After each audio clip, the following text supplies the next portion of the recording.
নমস্কার বন্ধুরা, আমি তমালিকা। মা আর সন্তানদের সম্পর্ককে আমার কোটি কোটি প্রণাম। গর্ভধারণ।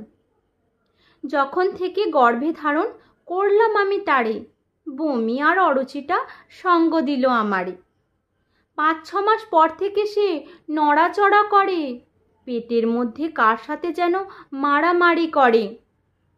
মুখের রুচি ফিরল যখন, খেয়ে খেয়ে হলাম মোটা। কোথাও যদি বসি যায় না আর ওঠা। ইঞ্জেকশন আর কাটার জ্বলন, উফ কি কষ্ট। ভেবেই নিলাম কোমরটা আমার হবে এবার নষ্ট। চাঁদ মুখটা দেখে তার ভুললাম সব কষ্ট। মা বলে ডাকলো সে, শুনলাম আমি স্পষ্ট। কি মধুমাখা তার আদো আদো বুলি। যতই দুষ্টুমি করুক, মা ডাকে সব ভুলি। টলমলো পায়ে যখন এদিক ওদিক যায়, ধরতে গেলে আমায় দেখে ছুটতে সে পালায়। পড়াশোনার ফাঁকে যখন জড়িয়ে ধরে এসে, মুচকি হেসে বলে বড্ড খিদে পেয়েছে।